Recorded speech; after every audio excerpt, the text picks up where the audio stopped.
manifesta. Por que se manifesta? Eu sei que ele está se manifestando aqui. Entra nisso. Mas o que nós precisamos então, pastor, fazer? É estar ligado em espírito com o Senhor, é estar amalgamado no Espírito de Deus, é ser um só espírito com Ele, para ouvir a sua voz, para viver conforme Ele quer que nós vivamos. Estamos vivendo um tempo, queridos, em que Deus está levantando a verdadeira igreja. Aquela igreja que vai estar passando os últimos dias aqui na terra, mas não se conformando com esse mundo, mas sendo a mente transformada, não aceitando os valores desse mundo, mas sendo totalmente transformado pelos valores eternos dos céus, ou do reino. E Deus, Ele me deu uma palavra para essa noite. Eu quero falar para você que anota, tem o costume de anotar. Se você não está anotando, você vai ter a oportunidade de em casa assistir pelo YouTube, pelo Face da igreja ou site da igreja. Mas deixa eu falar um negócio para você muito importante. Deus, Ele está olhando para você hoje de uma forma especial porque te ama. Deus, Ele te ama. E Deus, Ele me deu um título para essa palavra. O título é Superando os Desejos da Carne e me posicionando no reino. Superando os desejos da carne e me posicionando no reino. Pastor, o que está faltando hoje? Está faltando na igreja se posicionar. É eu me posicionar como igreja no meio de uma sociedade, no meio de um mundo totalmente invertido nos valores. Eu como igreja eu preciso me posicionar como cristão. Muitas das vezes eu preciso exercer a minha fé como cristão. Em meio a tanta tribulação, tanta angústia, guerra e decepções, eu preciso me posicionar como um ser espiritual na terra. Por quê, querido? Porque o nosso Deus, a palavra diz em João 4:24, que Deus é espírito, e importa que os seus adoradores o adorem em verdade. Então nós precisamos adorar a Deus, e nada mais é do que estar na presença do Senhor, nos posicionarmos na presença do Senhor em espírito e em verdade. É a posição. Quando eu leio a palavra lá de Joel, no capítulo 2, a palavra fala do derramado do Espírito Santo, em que toda língua receberia o Espírito Santo. E isso se completa ou se concretiza ou acontece lá em Atos capítulo 2, o Pentecoste, a descida do Espírito Santo na igreja que estava ali reunida depois da ascensão ou subida de Jesus ao céu. Mas em Joel capítulo 2 a palavra fala não só sobre o derramamento do Espírito Santo como profecia do Novo Testamento, mas ele fala no capítulo 2 de Joel que ele estava levantando um povo, um exército numeroso, que é a igreja de hoje, da volta de Jesus. No capítulo 2, versículo 1 diz assim: devote de rebote ou de contra-ataque a Satanás, tudo que Satanás te ataca, nós como crente posicionado no reino, precisamos dar uma voz de contra-ataque, de rebote, ou de defesa, ou de ataque. Mas que voz é essa, pastor? Tudo aquilo que o Espírito Santo produzir dentro de você. Deus está levantando nesse capítulo 2 de Joel um povo numeroso, valente, um povo prevalecente contra a obra de Satanás, um povo que não sai da sua fileira, um povo ordenado, ou um povo bem governado. É um povo que sabe o que quer na terra. Isso é um povo que está posicionado como igreja. Eu quero ler um texto da Bíblia com você. Na verdade serão dois textos, dois versículos bem conhecidos, bem parecidos, que serão base para a mensagem de hoje. 1 Coríntios versículo 12, diz assim a palavra de Deus: tudo me é lícito, mas nem tudo me convém. Tudo me é lícito, mas não me deixarei ser dominado por nenhuma dessas coisas. Esse texto diz novamente, repito: tudo me é lícito, mas nem tudo me convém. Tudo me é lícito, mas não me deixarei ser dominado por nenhuma delas, ou nenhuma dessas coisas. Depende da tradução ou versão da sua palavra, a Bíblia que você está lendo, pela zero. Isso fala de quê? Fala de dois estados, ou de posicionamento, de estar, de dois momentos na vida do crente. Isso nos fala de tomar decisões importantes na vida.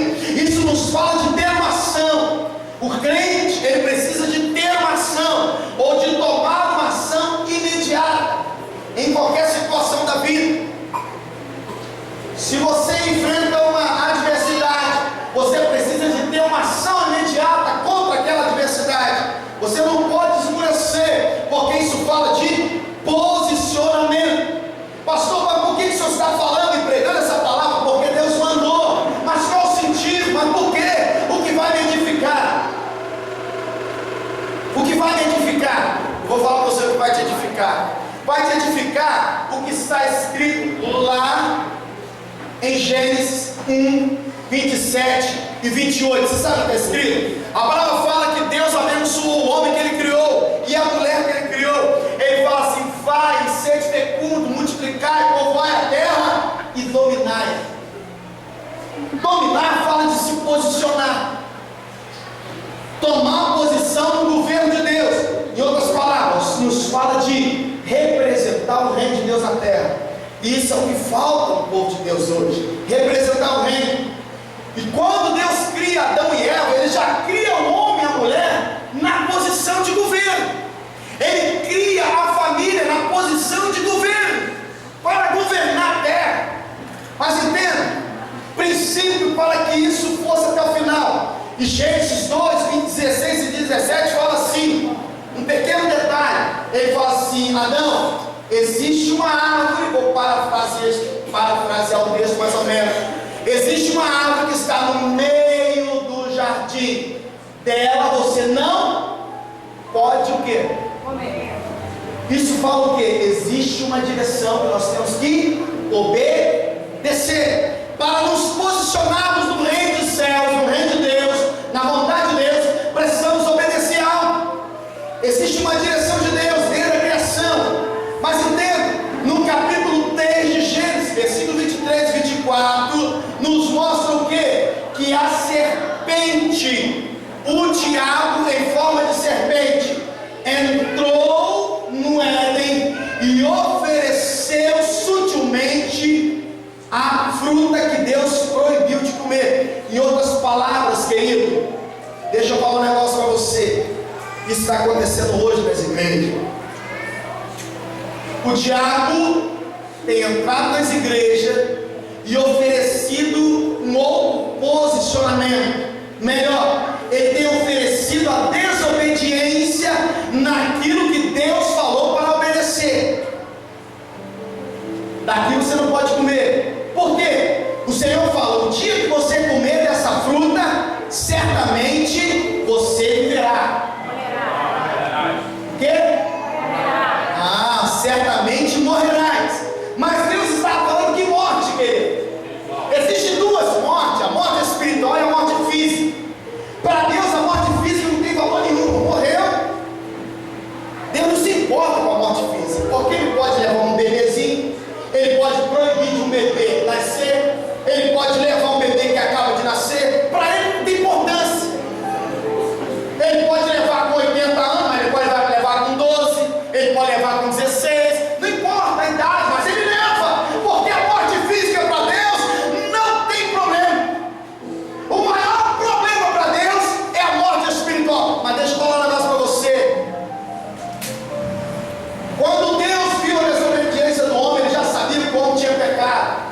Mas pastor, então por que Ele ficou perguntando ao homem se ele tinha comido, chamado? Porque todo pecado precisa ser confessado pela boca do homem que pecou. Ele chega então no Éden e fala assim: Adão, Adão, Adão. O que Adão fez?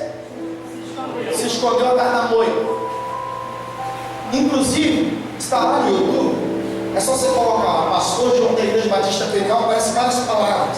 Tem uma que fala assim: o que Adão fez atrás da moita. 12 princípios negativos na vida de um cristão falso. Vai ler um pouquinho lá.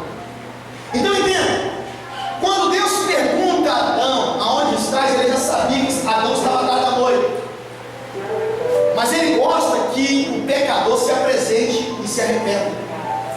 E Deus faz uma pergunta para ele: Adão, porventura você comeu a fruta que eu te proibi de comer? O que Adão falou? Comi. Por que você se... Aliás, por que você se escondeu? Porque eu tive medo. Adão falou o quê? Eu tive medo. Medo de quê? Morrer. Da morte física. Não foi da morte espiritual. Deixa eu falar um negócio. Sabe qual é o problema? Que a gente não se posiciona? Porque ele só se preocupa com a morte física. Deixa eu perguntar aqui, você gostaria de morrer hoje? Quem gostaria de morrer hoje? Quando você sair da igreja, você vai morrer. Quem gostaria? Ninguém quer morrer, sabe por quê? Você tem medo da morte física. Agora deixa eu perguntar, você tem medo da morte espiritual? Não, porque para você, para o ser humano, não tem valor a morte espiritual, só para Deus. Deus valoriza a morte espiritual. A morte física para ele, tanto faz. Se você morrer cedo ou velho, mas se morrer com ele no coração, para ele é lucro. A palavra diz em Filipenses 1:21, o meu viver é Cristo e o morrer para mim é lucro. Paulo está falando, olha só, a minha vida agora, ela só tem sentido porque o dono da vida, Jesus, está em mim, aquele que venceu a morte. A palavra diz em Romano, nem mesmo a morte me separará do amor de Deus. Eu queria deixar para você, Paulo teve a revelação porque ele se posicionou, sabe por quê? Ele sabia que para Deus o que mais vale não é a vida natural, mas a vida espiritual. Essa revelação nós tivemos aqui hoje na escola dominical. Você não estava aqui, você não veio. Foi hoje de mais cedo que Deus deu para nós essa escola. Você não veio. Entenda, querido? Deus, ele só se importa com a morte espiritual. Por quê? Se a morte física acontecer na sua vida hoje ou na minha, ele só vai se preocupar se você está espiritualmente ligado com ele ou não. Deixa eu fazer uma pergunta para você memorizar e gravar aí e refletir. Se Papai do Céu cismar de levar você hoje, ou a mim mesmo, como vai ser depois dessa morte física para você?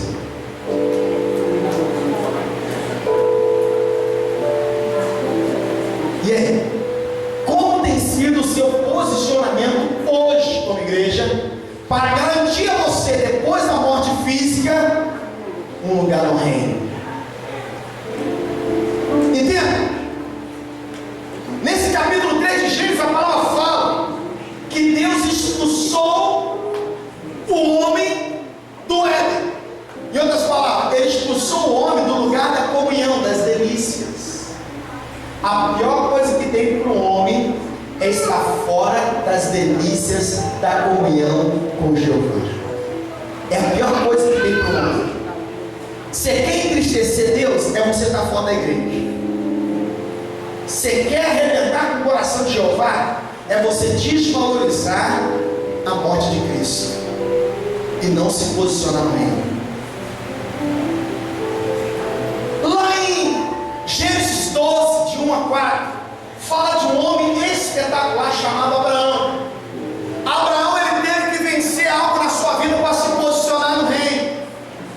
Interessante que esse texto ele fala do chamado de Abraão. Abraão, sai da sua terra, no meio da sua parentela, para um lugar que eu te.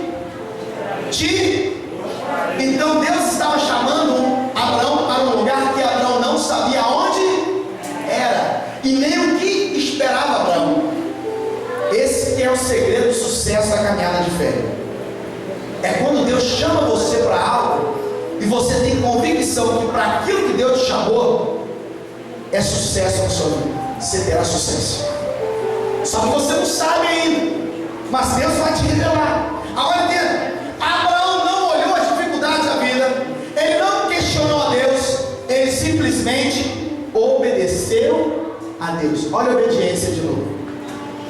Agora, algumas coisas que Abraão teve que superar. Deixar aquilo que a vida toda para ele era segurança. Viver debaixo da proteção de papai, na fazenda de papai, estar na casa de papai, comer da comida de papai. Isso fala o quê? Isso fala que Abraão estava sendo chamado para viver uma vida de maturidade e crescimento espiritual com Deus, ou experiência com Deus. Meu querido, Deus está falando isso com você hoje. De repente você se acomodou, é um crente acomodado na cadeira, você é um crente acomodado na célula, você é um cristão que vive lá, né, mora na mesma casa do seu pai, está ali acomodado, come da mesma comida de papai, tal. Deus está te chamando para uma nova experiência. Deus está te chamando para uma maturidade espiritual. Deus está te chamando para um posicionamento. Deus está querendo fazer você viver uma experiência profunda com Ele, uma dependência dEle, sem depender de um homem, mas depender totalmente de Jeová. Abraão deixou costumes religiosos. O que ele está fazendo aqui? Ele passou a exercer fé totalmente em Deus. A religião de Abraão se tornou Jesus, se tornou o próprio Deus. A sua fé naquilo que Deus estava te proporcionando. Outra coisa que ele teve que superar, recomeçar a sua história de vida. Isso fala o quê? De viver conquista. Uma nova conquista, querido. Deixa eu falar um negócio para você, olha só. Sabe o que eu estou vivendo aqui hoje? Hoje é dia 22 de fevereiro de 2015. Sabe o que eu estou vivendo aqui hoje com você aqui? Até vocês visitantes. Sabe? Eu, pastor João, e a minha família, eu, minha esposa e meus filhos. Sabe o que nós estamos vivendo aqui hoje? Quem vai falar? O que nós estamos vivendo aqui hoje? Algo que Deus prometeu lá no passado. Promessa. Você faz parte da promessa que Deus me falou. Quando, pastor? Quando tudo estava 1000 por hora, 1000 maravilhas, Deus falou assim: agora acabou aqui, vai ser de outra forma, em outro lugar. Uma nova conquista. Você é uma conquista nessa obra. Agora deixa eu perguntar: aquilo que você conquistou na vida com tanto suor, você quer perder? Você acha que eu quero perder você? Você acha que eu quero perder você? Nunca. Barulhinho. Eu não quero. Você é uma promessa. Você é um cumprimento de uma promessa. Mas entenda, você acha que a promessa é só vocês que estão aqui hoje?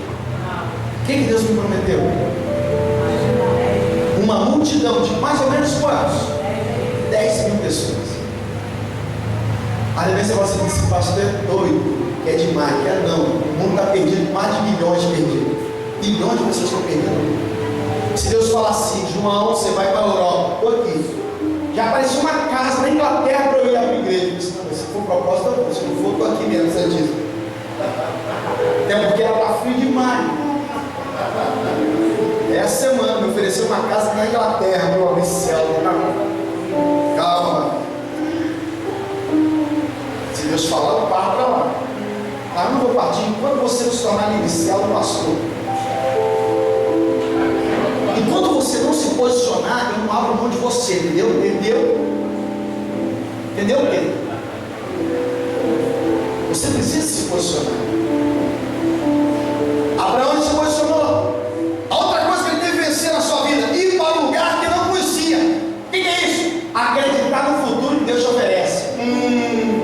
Você acredita no futuro que Deus te oferece? Só que hoje com a pindaíba, hoje está difícil pra caramba. Como é que você acredita?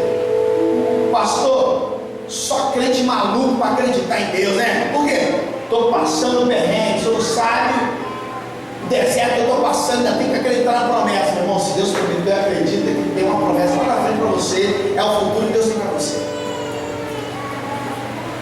Agora, Abraão, ele se posicionou. Ele não questionou Deus em nada. Qual foi o lucro de Abraão? Está lá em Romanos 4,16. A palavra diz que Deus prometeu a ele, em Gênesis, ser pai de uma grande nação. Lá em Romanos 4,16 fala que ele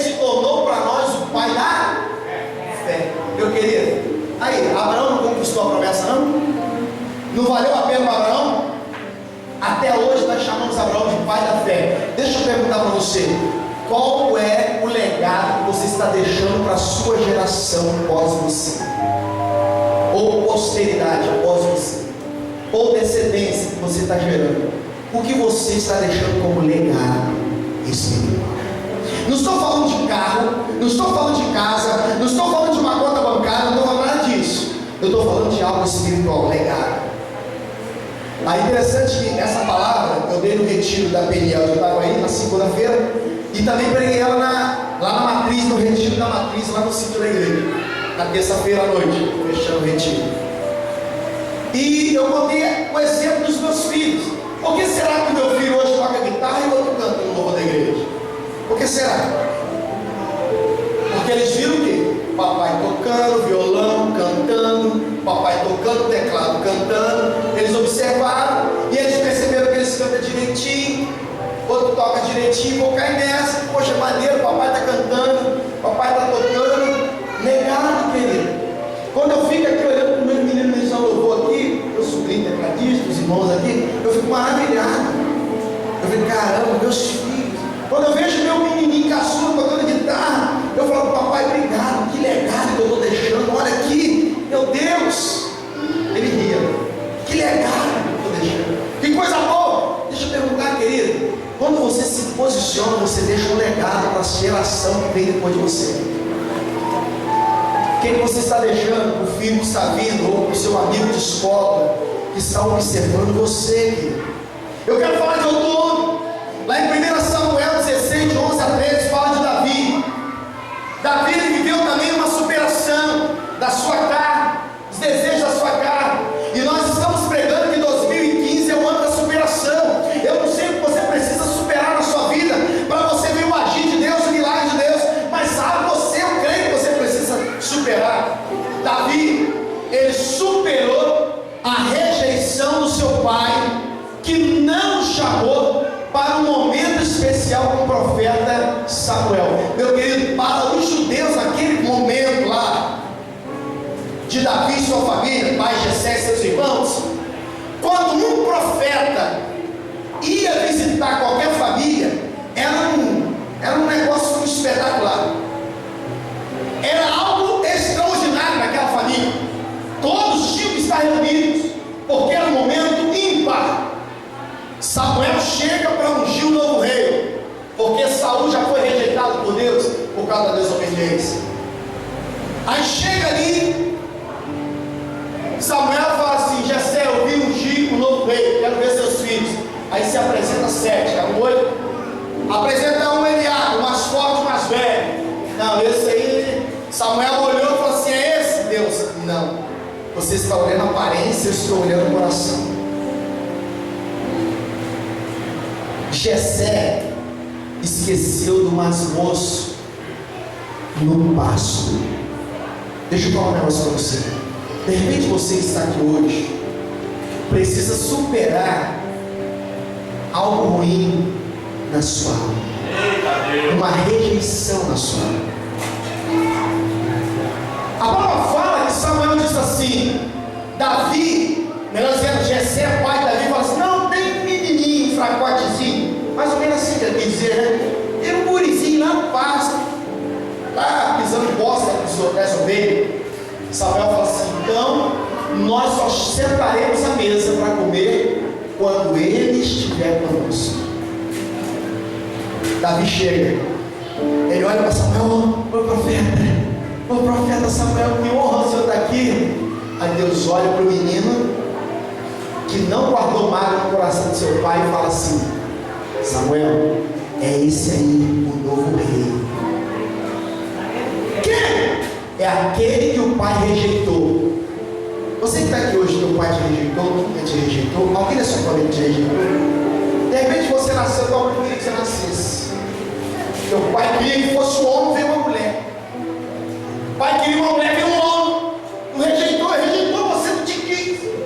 Então você nasceu, ninguém te matou. Você cresceu, mas cresceu com trauma, uma decepção dentro de você, a alma ferida. Mas Deus olhou para você, hoje está olhando para você e falou assim: você é ele,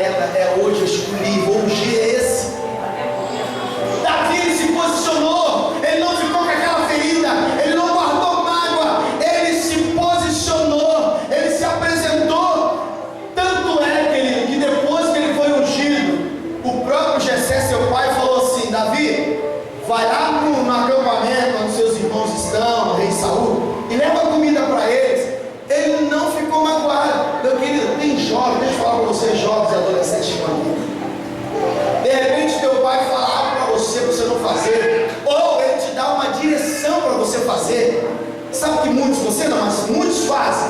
Só eu faço. Ah, por que não manda o outro? Parece que só tem um de filho. Brincadeira. Mas não.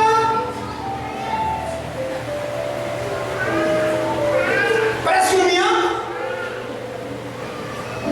Acabei de trabalhar, lavei a louça, agora tem que varrer. Manda outra. Manda outra. Manda a Juliana. Não, Fernanda, é você, não é Juliana, é você. Vai lavar a louça. Mas como pode a técnica de enfermagem lavar a louça? É você, filho. Vai lavar a louça. Vai no banheiro. Irmão, quer ver a pessoa ficar irritada quando a mãe manda lavar o banheiro? Aí quando você entra no banheiro, o teu irmão mais velho está saindo.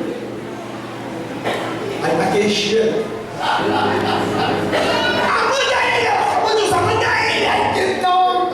É você que a mamãe mandou, vai obedecer. Davi não questionava. Pô, brincadeira, só eu mando Eliabe, manda Samar, manda Abinadab, manda o outro. É você, Davi, vai lá levar comida. Ele não questionou. Meu querido, quem se posiciona debaixo da unção, no comando de Deus, não questiona. Ele precisa vencer a carne. Ele foi, se posicionou. Qual foi o resultado dele se posicionar? Vou falar para você. 1 Samuel 21, de 15 a 22, esse texto fala que no exército que Davi levantou, quando ele se tornou rei, ele levantou homens valentes, e esses homens se tornaram matadores de gigantes. Agora eu pergunto, por que será que os valentes de Davi começaram a matar gigantes? Por quê? Porque Davi matou Golias. Deixa eu falar um negócio para você. Quando você se posiciona debaixo da unção no reino de Deus, você vence Golias, gigantes na sua vida. As dificuldades você vence. E existem pessoas bem perto de você, observando as suas atitudes, observando o que você faz, no seu posicionamento. Paulo, quero terminar a pregação falando de Paulo. Paulo é espetacular, não é? Romanos 7, de 14 a 25, Paulo ele chega e observa, no versículo 14 ele olha para dentro dele e fala assim: caramba, existe pecado dentro de mim, a natureza pecaminosa sai de dentro de mim. Aí ele fala assim: o bem que eu quero fazer eu não faço, mas o mal que está dentro de mim, isso eu, porque é uma luta carne e espírito. Paulo entendeu que ele tinha que lutar contra a carne para se posicionar. Paulo entendeu que ele não podia chamar a responsabilidade para si enquanto não vencesse a carne. Mas pastor, Paulo ele conseguiu chamar a responsabilidade para ele? Sim, porque existem alguns textos que falam sobre isso. Olha, 1 Coríntios 11, 1 fala assim: sede meus, como eu sou de Cristo. Agora em 1 Coríntios 4, 16 também ele chama a atenção para ele, falando assim: menino, faço o que eu faço. Filipenses 3,17 ele também chama a atenção para ele. Mas antes disso, Paulo teve que vencer a carne, o pecado dentro dele. Paulo teve que vencer os desejos carnais dentro dele. A natureza pecaminosa estava dentro dele, assim como está dentro de mim e de você. E nós temos que vencer a carne todos os dias para nos posicionarmos no reino dos céus. Quando Paulo está falando aqui, ele está falando assim: eu estou arrependido dos meus pecados. Eu sei que dentro de mim tem pecado, mas eu me arrependo hoje. Muda a minha vida, Senhor, transforma o meu ser. Aí ele só entendeu que existe uma forma de se posicionar no reino. Está escrito lá em Gálatas 2, 19 e 20, que diz assim: não mais vivo, mas Cristo vive. Ele entendeu: já sei como eu vou me posicionar no reino. Eu preciso vencer os desejos da carne, mas deixar que Cristo governe a minha vida. Meu querido, eu li um texto que diz assim: tudo me é lícito, mas nem tudo me convém. Tudo me é lícito, mas não me deixarei ser dominado por nenhuma delas. Aqui, esse texto fala de duas posições da pessoa. A posição de ser lícito. Se eu quiser fumar um cigarro, nenhum de vocês me proíbe. Ninguém me proíbe. Pastor Ezé não proíbe se eu quiser fumar um cigarro hoje ou amanhã. Se eu quiser beber uma cervejinha, uma cachaçinha, nenhum de vocês me proíbe, porque é lícito. É o livre-arbítrio de escolha de cada um. Eu também tenho livre-arbítrio. Se eu quiser, eu faço. Agora, não me convém. Por que não me convém? Por causa do meu posicionamento. Hoje eu sou servo do Senhor, lavado e remido dos meus pecados, e um ministro, um testemunho da palavra de Deus. Eu sou um ministro de uma nova aliança. Então não me convém, mas me é lícito. Pastor, eu posso ser um crente dentro dessa igreja aqui e tomar uma cervejinha? Você vai tomar escondido. Você vai tomar escondido. Você vai tomar ceia. Só que o que adianta você se esconder de mim? O que adianta você se esconder de mim? Agora eu falo que não convém para você. Porque não convém. Você agora está numa posição de rei. Irmãos, eu vou falar um negócio para você. Você quer ver pastor triste? É no período de carnaval. Você quer ver pastor abatido, mas não destruído? É no período de carnaval. Quanta maturidade. Deixa eu perguntar aqui, para você meditar aí, se você venceu essa carga. Você torceu por alguma escola de samba?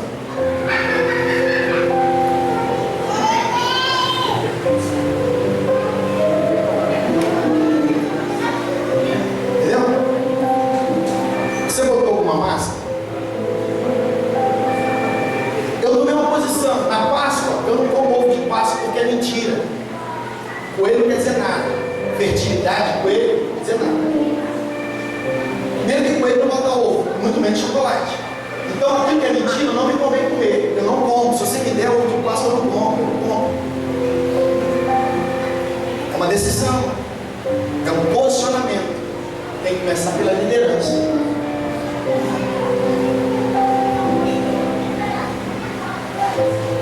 No carnaval, eu evito até ligar a televisão. Eu gosto muito de jornal, assistir minha esposa jornal. Porque mesmo no jornal, o que aparece? Homens, quando você liga a Globo, que aparece a Globo, beleza? Será que você fica questionando? Será que é pintura? Você acredita que o mesmo cristão questionava, perguntava, duvida que é pintura? Aí eu dizia, não, eu só estou vendo só para ver se pintura mesmo. Carne pura. Eu pergunto, você vê globelito? Você já venceu os desejos da carne? Caramba, olha que escola linda, olha que decoração. Tem algo que a Globo não mostra. Você lembra lá, no início do carnaval, a cabeça de Satanás pelo fogo? Tem coisa que a Globo não mostra. Tem gente que assiste, crente. Aqui não. A igreja do Egito mostra o carnaval do Rio. Entendeu? Eu fico observando. Uma das coisas que a gente sempre pega no pé é blusa de alcinha. Sempre fala, minha esposa, eu fiquei dando pena da minha esposa. Minha esposa hoje está sofrendo no ministério, porque ela quer mulher.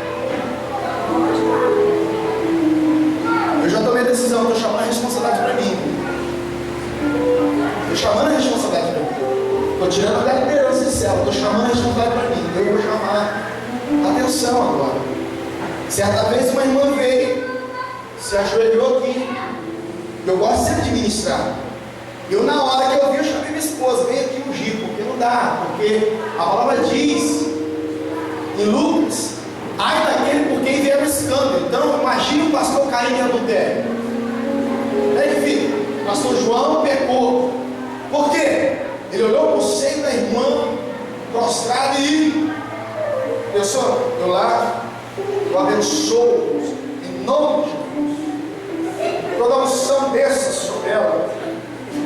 Irmão, antes de eu pecar, o que eu faço? Amor, olha aqui. Eu chamo minha esposa, já percebeu isso? Eu chamo minha esposa. Por que, querido? Ai daquele que vê o escândalo. A palavra diz em Lucas. Ai daquele que vê o escândalo. Pastor, mas isso tudo me é lícito, sim. Ninguém te proíbe de usar. Já é lícito, é livre-arbítrio de escolha. Agora você precisa se posicionar no reino.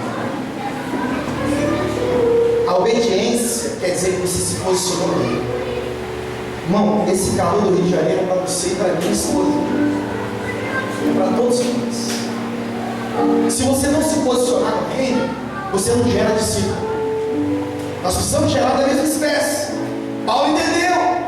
Eu preciso me posicionar. E quando ele se posiciona, ele fala o quê? Romanos 8:1. Agora, pois, já nenhuma condenação há para os que estão em Cristo Jesus. O que ele está falando? Quando nós nos posicionamos no reino, nenhuma condenação há mais. Se posicionar no reino é estar em Cristo governando a sua vida.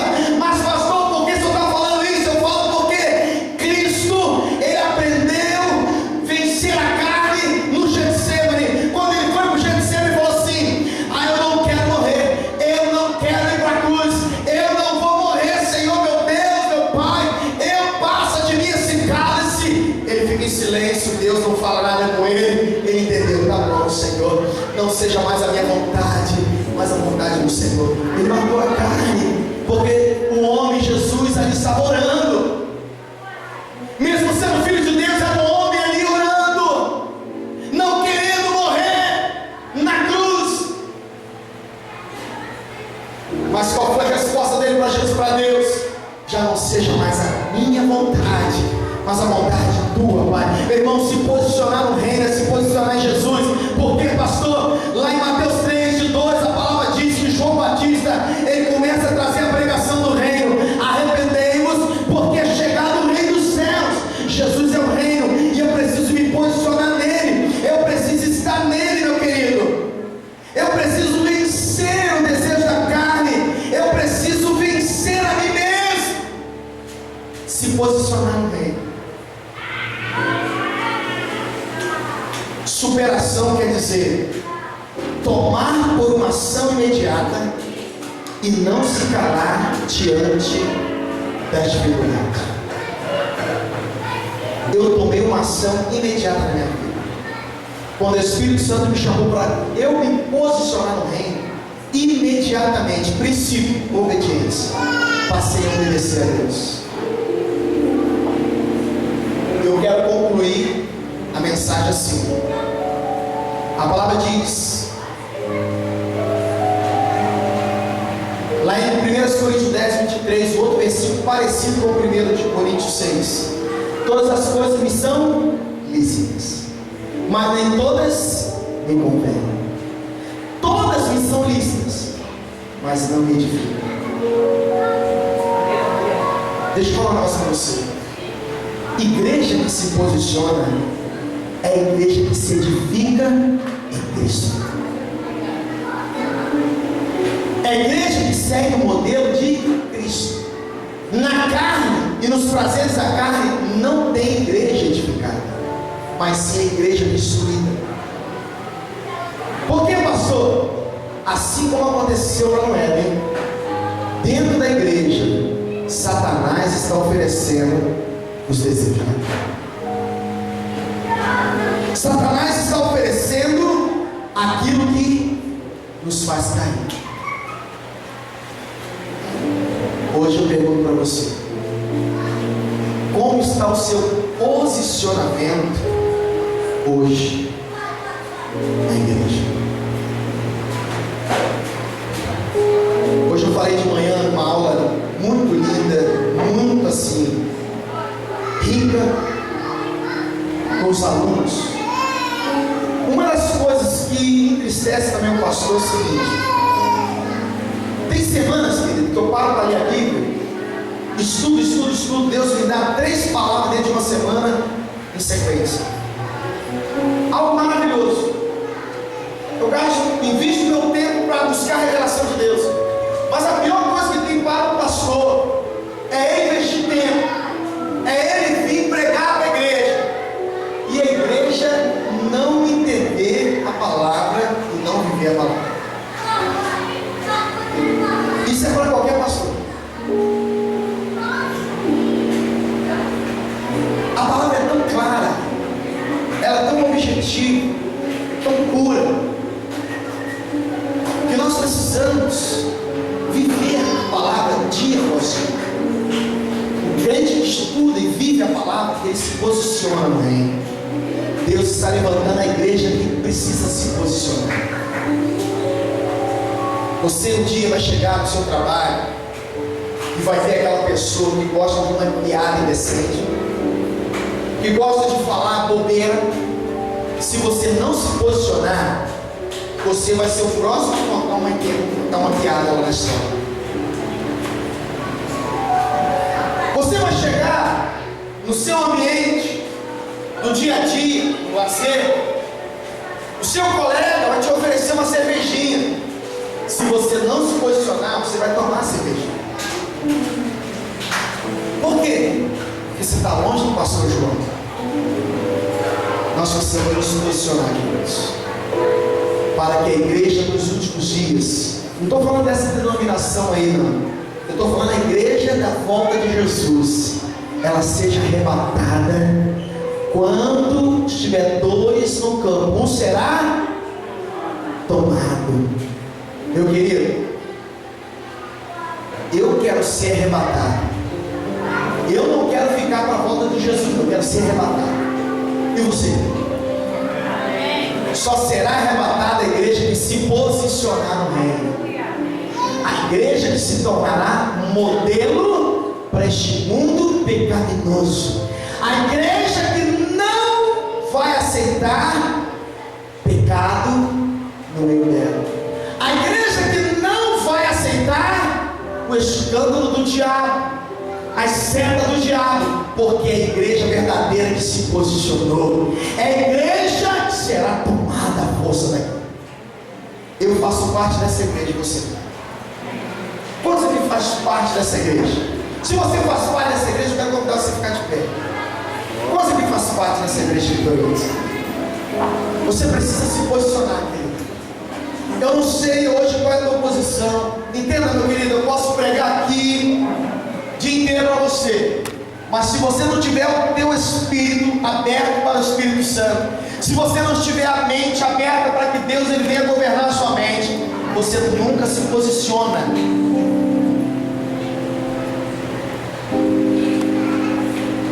De repente Deus está fazendo com você hoje: filho, aonde estás? Como ele fez com Adão. Aonde você está? Aonde você está?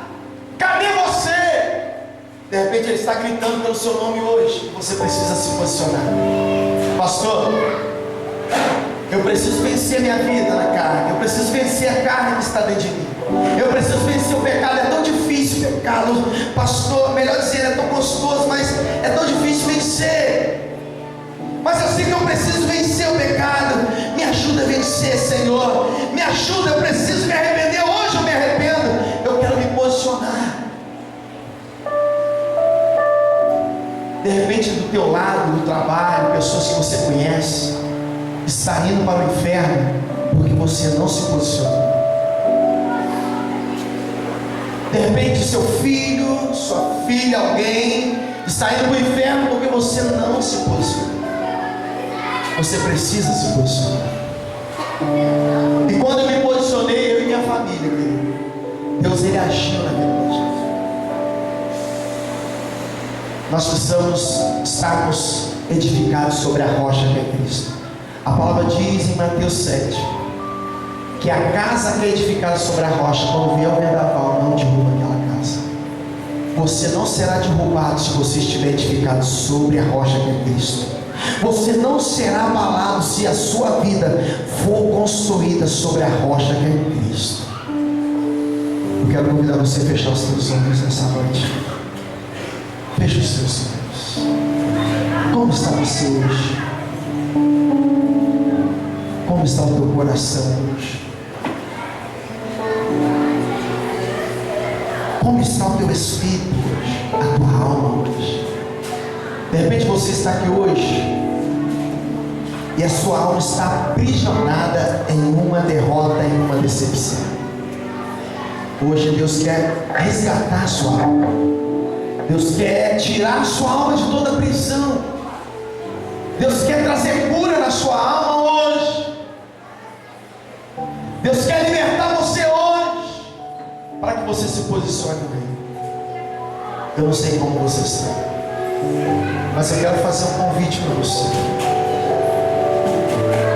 Se você hoje quer se posicionar, se você quer ter uma postura na sua vida com Deus, uma nova postura, eu quero convidar você a sair do seu lugar. Pastor, eu preciso hoje voltar para Jesus. Eu preciso hoje mudar de vida. Eu preciso hoje sair de uma vida de pecado. Eu quero convidar você a sair do seu lugar. Eu quero orar por você. Enquanto nós ministramos uma canção, você está sendo convidado a receber uma oração. Você está sendo convidado a se reconciliar ou aceitar Jesus.